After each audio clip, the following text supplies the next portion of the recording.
Happy holidays and welcome to the December edition of Fridley's Community Connection. This month we meet young innovators, also known as tech wizards. We reflect with Captain Mike Monsrud as he moves on to new adventures in retirement. And we attend the grand opening of the Festival of Trees at the Fridley History Center.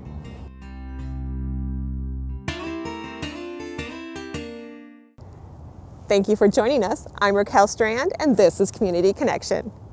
This is the age of technology, and a group of middle schoolers are leading the way as they build, design, and become masters of the digital universe. Let's meet the 4-H tech wizards. Hello, my name is Jai Zhang, and I am a 4-H program coordinator for Anoka County. 4-H is a University of Minnesota Extension Youth Development Program, and we are all over the state and in every county. It is also a nationwide program. I think my favorite aspect of 4-H has to be heart, because really when you're making something and doing something, it comes from your heart and what you really believe in. I like being in 4-H because it's fun and I get to hang out with my friends and I get to make a video game. 4-H is really fun, and I've been able to meet lots of new friends like Connor and Xiaomi and Jacob and other people. It's a really good chance to engage with other students and learn what their likes and dislikes are and learn how to create new things. Here in Anoka County, we have a fairly large program. We do anything from after-school programming to one-day summer camps. We do lots of week-long summer camps. We have community clubs, which is our main form of youth organization. So this is the 4-H pledge, and I pledge my head to clearer thinking, my heart to greater loyalty, my hands to larger service, my health for better living, for my family, my club, my country, my community, and my world. We usually watch a video about video game designing, and we get to eat snack with that. And who doesn't like snack? I like snack. So here at the Fridley Community Center, we have a group called Tech Wizards. It's a free program located in areas of Anoka County where we feel that 4-H is underserving its community. So we have a group here in Fridley and one in Columbia Heights. It's a technology-based group, and we also have adult volunteers that help with kids, connecting them with technology, helping them build life skills. So we do lots of team building activities, leadership activities, and at the same time there's that technology part. So here at the Fridley Community Center, we do video game design. The kids work on a video game of their own design. They get to design everything from the sprites to the computer programming, and then putting them together in a game that they want to make. And it can be anything. We have kids making spaceship shooter games and mystery games and discovery games. So whatever their creativity brings, they can do with their video game. But I want to be able to learn how to create video games using Game Maker and learn about all the instances and coding that goes on behind the scenes of the cool game. And I think Tech Wizards is really fun. I like it. And me and my sister Audrey have been working on our video game, and it's a lot of fun. Learning new things about video games, how to construct it, meeting new people. It's really fun. So what we're doing is a murder mystery case where you try to figure out who the killer is by a little series of clue around. It's a pretty easy game because it has very little code in it, so we don't have to really worry about code. Right now, me and my sister are working on the background and the character designed, and after that, we're hoping to get it moving and hopefully get a first level. So we're doing video games, and my game is called Firebird. It's like an action shooter game where you try to destroy all the enemies. What I'm working on in my game is the first level of my game where where you are defeating bosses, and there's 5 levels, and if you defeat the ultimate boss, you save the world. I'm in a group with my sister named Lola, and we are working on a video game about a creature that lives in a human village and try to get away from like all the hunters that try to like kill it. The first level is that you're escaping the village, then you go, and the objective of the game is that you're supposed to go to a magical forest. Usually every season we do a showcase where kids can share what they've learned and what they've done with their family and friends, and that gives our kids a chance to work on their public speaking, at the same time organizing their thoughts in order to put on a 10 to 15 minute presentation about things that they've learned. This free after-school program is open to anyone in grades 5 through 8. They meet Mondays from 4 to 6 p.m. at the Fridley Community Center. Simply stop in and join the fun, or sign up through Fridley Community Education. They are also looking for teens and adults to volunteer. If you are 16 plus, love working with kids, and have an interest in technology, they need you. Contact Jai Jong at 763-324-3495 to learn more. Police Captain Mike Monsrud retired from Fridley on October 31st. Before he left, we sat down with him to reflect on his 28 years of service to our community. Lynn Tellers was basically just driving me around that day. There was a guy that did a bank robbery up in Alaska, and the FBI was following him around our city and wanted help stopping him. And it was a rainy day, and we were coming, would be westbound on Mississippi, and they were coming eastbound on Mississippi, and the FBI was following them.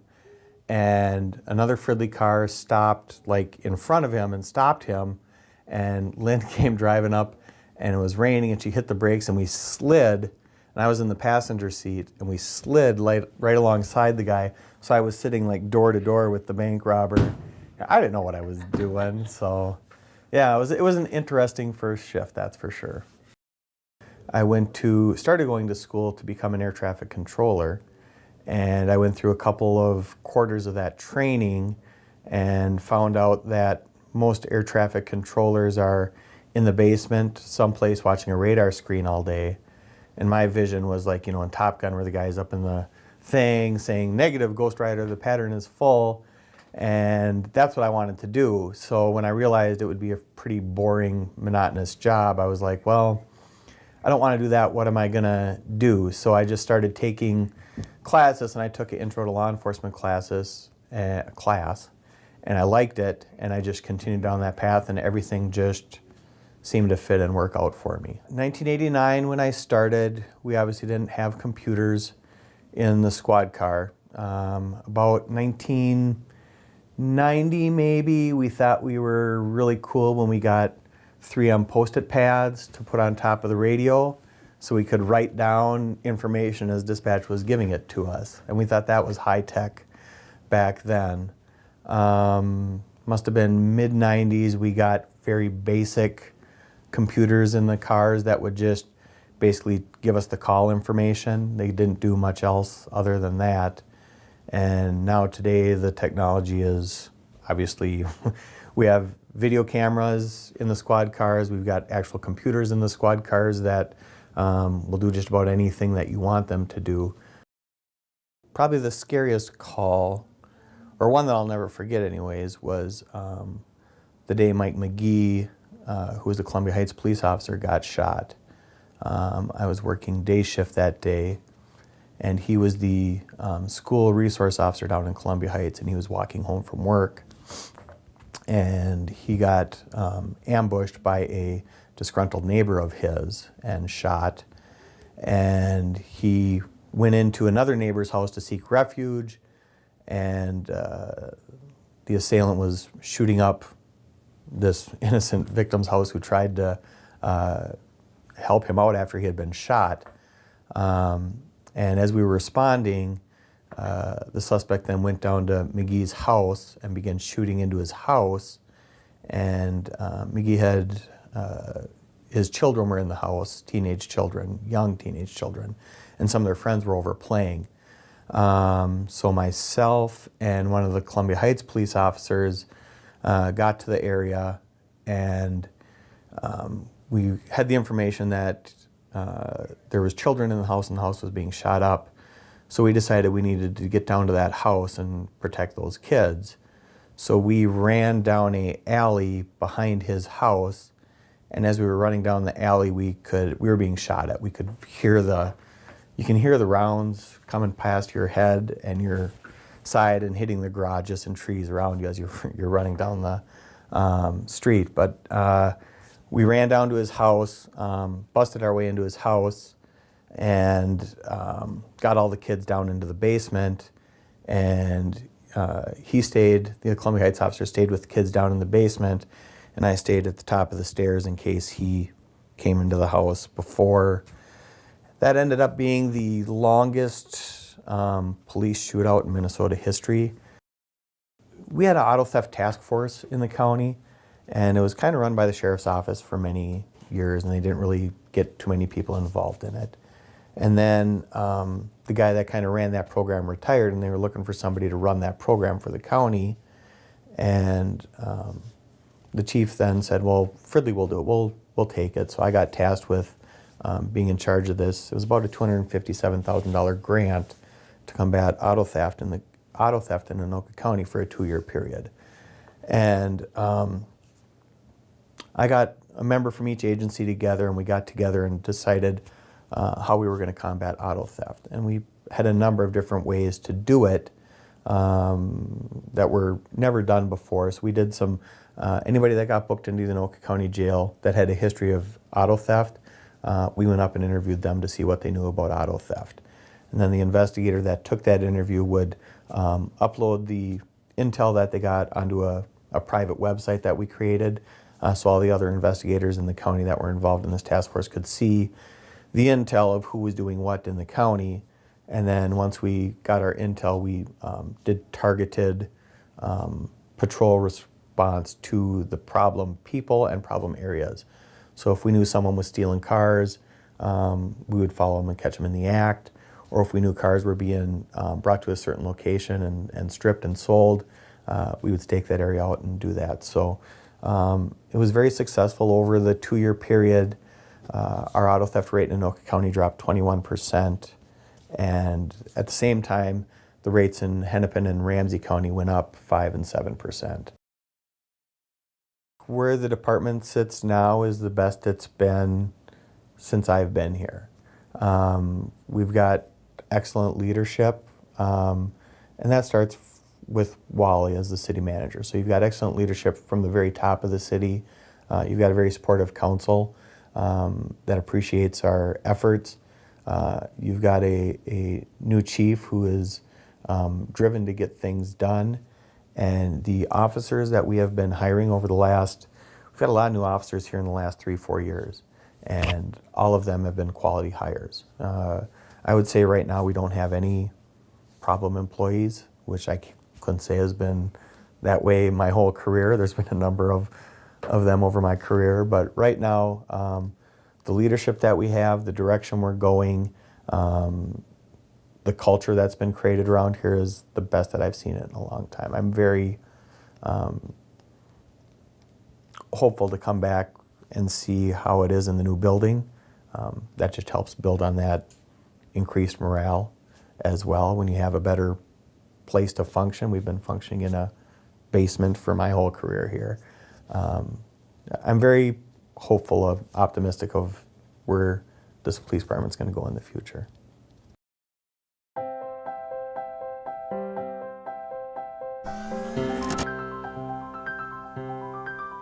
Meet Sally. Sally is busy preparing a delicious turkey dinner. Meet Johnny. Johnny is getting excited for visits from family and friends. But where's Dad? Dad has a choice. What will Dad choose?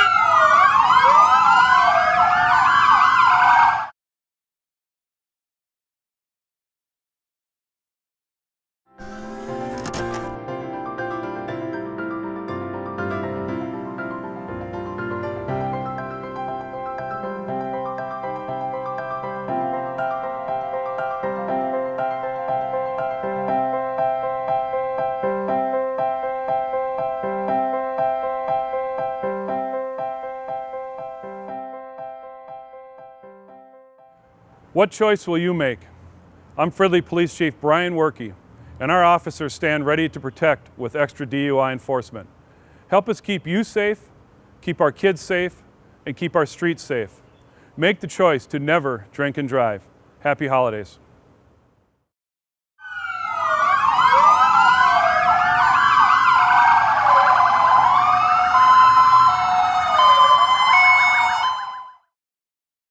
The Fridley History Center lights up the season with approximately a dozen decorated trees representing everything from Barbie's World to the Fridley 49er Days. They kicked off their annual display with a grand opening event on November 18th. It says, whereas the Fridley Historical Society in Fridley, Minnesota is a nonprofit organization that has a board of directors who, with the help and support of membership, presents many programs to promote, preserve, and enlighten the Fridley community about its rich history. And whereas the Fridley Historical Society is having an exhibit called the Festival of Trees, each member of the exhibit committee has decorated trees that are either heritage trees, representing some of the many cultures that make up the community of Fridley, or trees that have a theme. In addition, there will also be the Boy and Girl Scouts decorating trees that represent their service and other work they do to earn badges. And whereas the Fridley Historical Society is proud to announce that the 16th annual Kindergarten Art Fair will also be a part of the Festival of Trees on December 9th. And whereas on September 9th and 10th, Santa will be at the Fridley Historic Center, greeting families, spending time with the kids, and handing out candy canes. And whereas the Fridley Historical Society invites everyone to stop by the Fridley History Center and enjoy the wonderful Christmas trees exhibit. It will be open from 11 a.m. to 3 p.m. every Saturday and Sunday from November 18th through December 17th. The exhibit also includes festive music, activity for kids and adults, an operating train set, vignettes and treats for all. Come light up the season at the Fridley History Center. Now, therefore, be it resolved that I, Bob Barnett, in lieu of Scott Lund, the mayor of the city of Fridley, is hereby proclaims November 18th, 2017 as the grand opening of the Fridley Historical Society's Festival of Trees. In witness thereof, I, in lieu of Scott Lund, have set my hand and caused the seal of the city of Fridley to be affixed this 14th day of November 2017, signed Scott Lund, Mayor of Fridley. Thank you.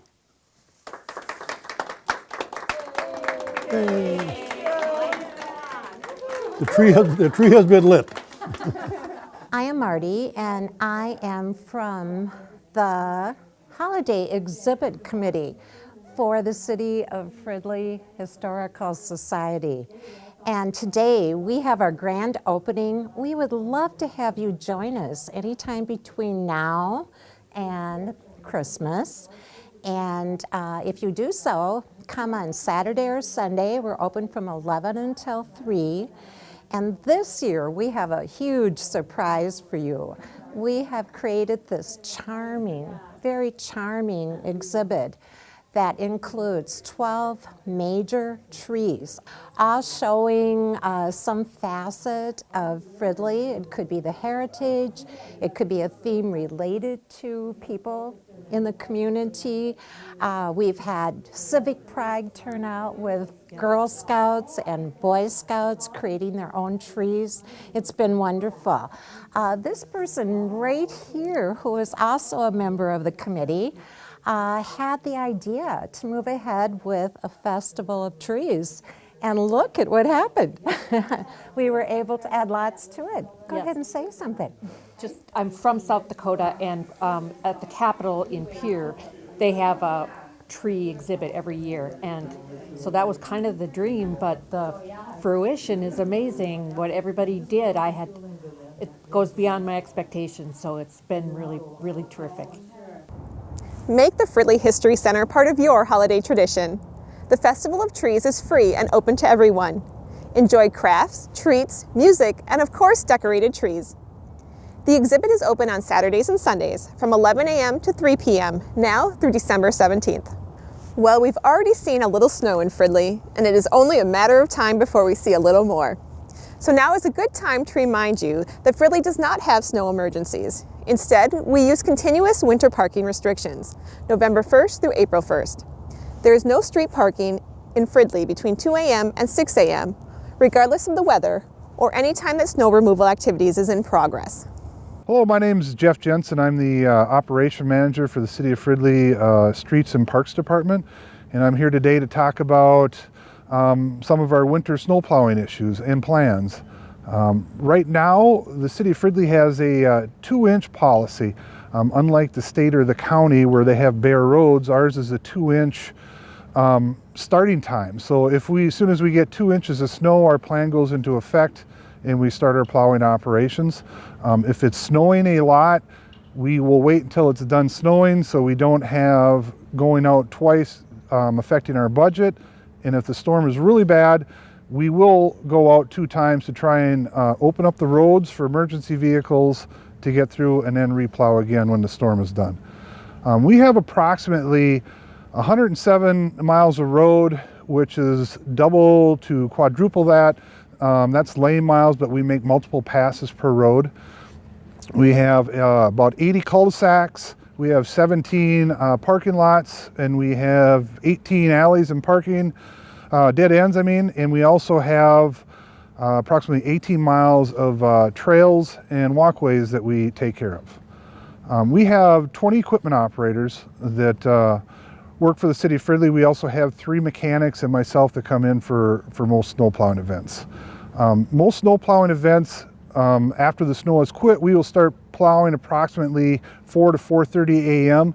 That allows us to get through our main roads before rush hour traffic starts, and then we go into the back streets. Nobody gets plowed last on the back streets because we have a rotation program where we start at different starting points every snowfall to try and keep it as fair as possible. As far as windrows, unfortunately that's a problem with snow in Minnesota. We can only plow the snow one way with our plows. They only go one way, so we cannot control where the snow gets dumped into people's driveways. When we have vehicles parked in the street, it is very difficult with these large plows to get around the vehicle without damaging the vehicle or our plow. The operator sits on the left side of the truck and our wings are about 9 feet out. So it's very hard to see those wings go by vehicles when they're parked in the road.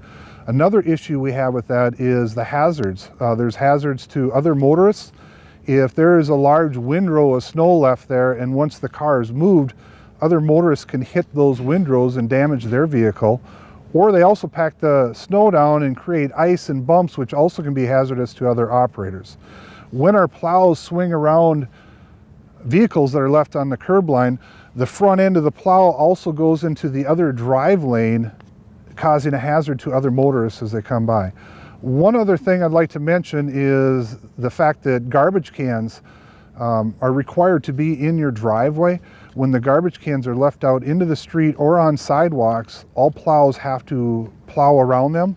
So it makes it for a very costly and time-consuming event to plow. And also another cost expense is when we come back 1 to 2 days later, we have to clean up all those drifts left by swerving around the vehicles, and it prevents us from doing other winter operations which we need to get done, like our sidewalks and our bike paths, and also clearing snow from bus stops so our citizens can use the bus line. So any help that you guys can give us to make our job easier, make the streets safer, we greatly appreciate it. Thank you. Now let's take a look at what the City Council is working on. Here's City Manager Wally Weisselpohl with the November Council Update. Hi, I'm Wally Weisselpohl, City Manager, and welcome to the Council Update for November. This month, the Council met on the 13th and the 27th, and as always, they met with a conference meeting before the regular scheduled City Council meeting. They discussed the 2018 budget, and this was in an environment where the City Council and the Mayor could ask questions of the City staff and the Finance Director about items within the budget and get questions answered. And we also had discussion about Lock Park. This is the property that's being redeveloped over at the old Columbia Arena site next to the city civic campus. And this is the private housing area, and this involves some park land that's going to be transferred from the city to the HRA so the HRA can redevelop. And the City Council wanted assurances for the neighbors that the park area, the playground and other areas for the park would remain, and it looks like they're going to plan on moving it just a little bit to the east on that property. They also discussed recycling events for next year, including some discussion with regard to organics collection that's going to be out for requests for proposals and should be coming to the City Council for approval in December. And then we had discussion about trail plowing that will take place once the snow arrives this fall and this winter. They had discussion about the recommendations from the Charter Commission for amendments and further amendments to Chapter 7. And the City Council wanted some time to discuss those and understand them fully. And our staff provided them with that opportunity and moved those items forward to a regular City Council meeting. We then had some discussion about traffic concerns on Lucia Lane, and it looks like they're going to be making some recommendations for traffic control to help those neighbors out who are experiencing a significant amount of traffic now on that residential street. The legislative sections of the City Council meeting included a joint powers agreement with Anoka County for painting and maintaining the traffic signals that are within the city of Fridley. We had a transfer of property from the HRA to the City Council and vice versa, and this was the item that was discussed earlier at the workshop or the conference meeting.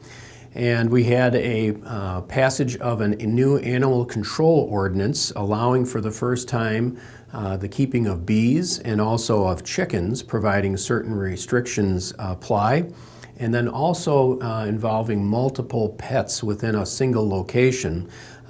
We made some modifications there as well. The City Council established the fees for recycling, water, and sewer for 2018. And we had a public meeting on the budget for 2018. That moves forward now to December, where the City Council will formally set the budget for 2018 and then also the levy as well. So that's what happened at the City Council in November. Thanks for watching. I'm Wally Weishaupt. Ready to hit the ice? So are we. Fridley has a total of 12 ice skating rinks, 9 general and 5 hockey. We need 10 days of consecutive freezing temperatures to make safe ice. Hopefully that will happen sometime this month. Fridley Police and Fire are collecting for Toys for Tots and Southern Anoka County Assistance. Drop off new unwrapped toys or non-perishable food items to Fridley City Hall, or stop by the Light Up the Night fire truck display and free movie night at Fridley High School on Friday, December 8th. The fire truck display will be from 6 to 7 p.m. and the movie starts at 7. City Hall will also be open for an evening drop-off on Monday, December 11th. As a reminder, city offices will be closed on Monday, December 25th for Christmas and Monday, January 1st for New Year's. From the ice rinks at Commons Park, that's all for this edition of Fridley Community Connection. Be sure to follow the City of Fridley on Facebook and Twitter for quick announcements and updates, and check out our website for information on all city programs and services. I'm Raquel Strand. Thank you for watching.